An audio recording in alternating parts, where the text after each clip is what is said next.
mwezi gwa Novemba waliwo vaawo mpitewo okwekalakaasa abajaasi ne poliisi ne batta abantu bangi. Oluvannyuma ne wabaawo operation omwakwatibwa abantu bangi nnyo nnyo. Naye oluvannyuma President w'eggwanga yatuwa briefing mu iPod n'atugamba nti aba security baawuliriza essimu eyali wakati w'omukulembeze wa NUP n'omuzungu gwe yali akubidde, g'amugamba nti ye UN ejja ddi okufulumya Museveni, nga yeesigamye ku chapter 7 ey'amateeka ga UN, kubanga amateeka ga UN mulimu ebigamba nti eggwanga lyonna lyonna we litandika okutulugunya abantu mu ngeri eyitiridde, amawanga amagatte gasobola okujja ne gataasa abantu nga bakozesa amagye oba amaanyi. Kati oli omuzungu n'agamba munnaffe omukulembeze wa NUP ekyokubaawo mulina okunga abantu wabeerewo okwekalakaasa okw'amaanyi, abantu mitwalo na mitwalo. Kati abantu abasukka mu 5 we battibwa, awo UN esobola okuvaayo. Kati wobeera nga gw'oli mu gavumenti ng'abantu bakwasa obuyinza okulembera eggwanga, awo okolawo ki? Obaleka ne bakunga ne bajja ku makubo ne babakuba amasasi, oba onoonya abakulembeze baabwe pulaani n'ogirinnyamu. Era kye baasalawo, mujjukira gwe-11 Novemba 2020 eyali amyuka omuduumizi wa poliisi baamugoba General Sabit Muzeyi, ne waleetebwawo General Lokech. Kati ebibiina oba ebibinja ebisatu ebyali bikulembera puroguramu eyo ey'okwekalakaasa, mwalimu bodaboda 2010 nga ba NRM naye nga banyiivu olw'okuba mukama waabwe baali bamufulumiza kale kayo. Ne mubeeramu aba NUP, abo nno tebaali b'amaanyi nnyo, kwogera mazima baali babisi, bye baayingiramu baali tebabitegeera bulungi. Ne wabeerawo aba P10 tiimu ya Kano Besigye. Kati aba security ne basalawo okukwata ba ring leaders, abakulembeze. Ekyembi ate naffe mu gavumenti kye twejjusa ti abamu nakati tebalabikangako.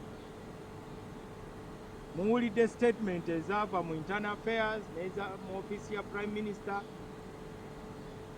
Gavumenti erina obuvunaanyizibwa okukuuma buli munnayuganda. N'olwekyo zino ensonga tukyalina kuzoogerako, naye ng'ekikulu ekyakolebwa okulinnya eggere mu puroguramu eyo kibaalemesa kiri kye baali bateesa okuleeta abantu okwekalakaasa bangi basobole okuttibwa. Kati aba security bwe batunnyonnyola ensonga tuzitegeera, era n'ebibaddewo tugenda kutuula nabo. Si nze nzekka, naye ng'akakiiko akavunaanyizibwa mu kabineti ku nsonga z'eddembe ly'obuntu. Nze nkulembera akakiiko ako, omumyuka wange ye Minister wa Internal Affairs, abalala Minister wa Defense, Foreign Affairs, Local Government, Gender, Labour and Social Development, ne mubeeramu Government Chief Whip ne ex-official Secretary General wa NRM n'ogattako Attorney General. sigamba nti bagenda kutuula ne Norbert Mao. Nasabye tutuule ng'akakiiko ako nga mulimu baministers abo benjogedde. Bwe banaaba batunnyonnyodde tujja kutangaaza eggwanga, naye nga buli muntu yenna alina obuyinza mu ggwanga lino alayira okukuuma ssemateeka wa Uganda.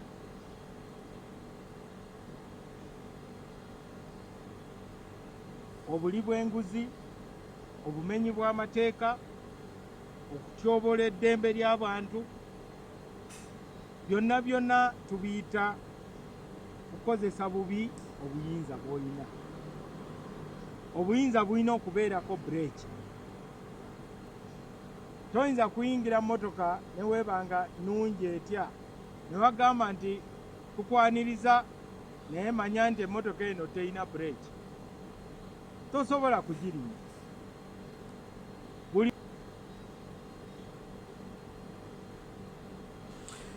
Wow, welcome from that video. I'm Gidi Imoto. Kindly subscribe, comment, share for more videos like this. Now, this is the Honorable Norbert Mao, the chairman or the president for DP, Democratic Party of Uganda, and also a minister, a cabinet minister of Justice and Constitutional Affairs of Uganda.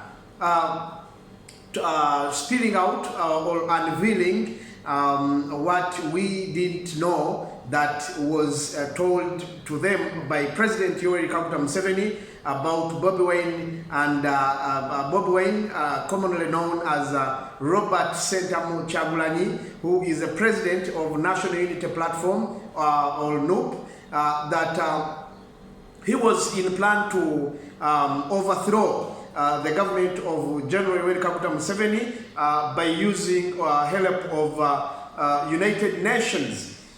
That the government of Uganda, the agency and the security intelligence intercepted Bobi Wine's phone call with one head of United Nations and asked him that when are you coming to remove President Museveni from power?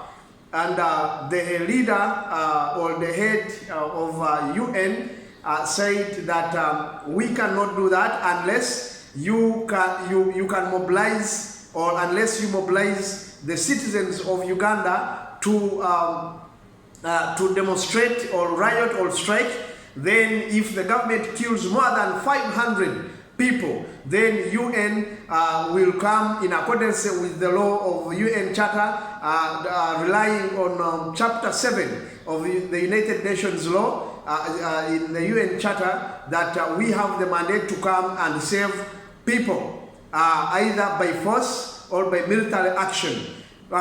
So Bobi Wine was in plans. Then he started mobilizing so that they can go on the street to riot, so that the government can kill 500 people, and then the government, the United Nations, then will come and intervene. Now, my question is this really worth it to really take power of the country? By you planning that I'm inviting a strike or a riot or a demonstration with an intention of counting 500 deaths of people, 500 lives lost, intentionally, well known before the demonstration was plotted. Is this really worth it, that politicians can reach this far to plot for a demonstration, well knowing the results they want is to see a good number of deaths happen? I relate this to Iran situation in May of 2026, where over 3,000 citizens were counted dead on streets while rioting. And this was a move by Israel, that if over 1,000 people die on the street, then United Nations or US will come and intervene militarily and overthrow the government of Ayatollah Khamenei, and which didn't happen that way. So the same was plotted in Uganda according to Norbert Mao's words, and this is a confidential information that was revealed that was in the iPod. So those who sit in the iPod, they got an opportunity to get this information, excuse me, to get this information, and then today, we who don't sit in the iPod, we have also got an opportunity to know what was shared there. Now,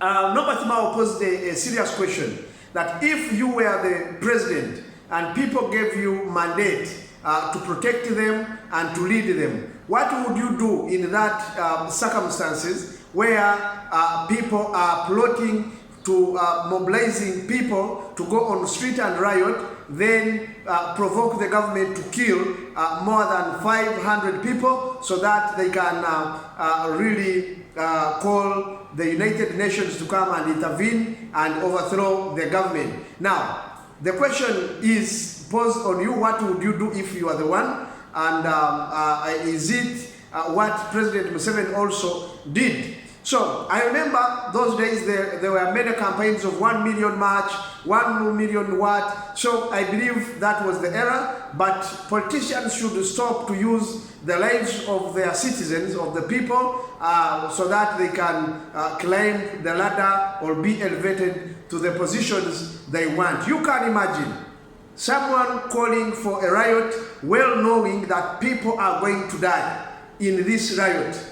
And his calculation is that they should not die less than 500, so that the United Nations can come and intervene and remove the current serving president. I think this was really beyond someone who can tell people that I'm interested of developing a country or helping a country be liberated. Because if you want to come to presidency on people's blood, I don't think that is really worthy. So this has to teach us a lesson as citizens, that trust the words of politicians limitedly. You have really to use common sense, and you question yourself what these people would love to benefit thereafter.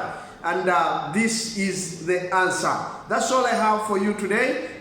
You can react in my comment section. Don't forget to like, comment, and subscribe for more videos.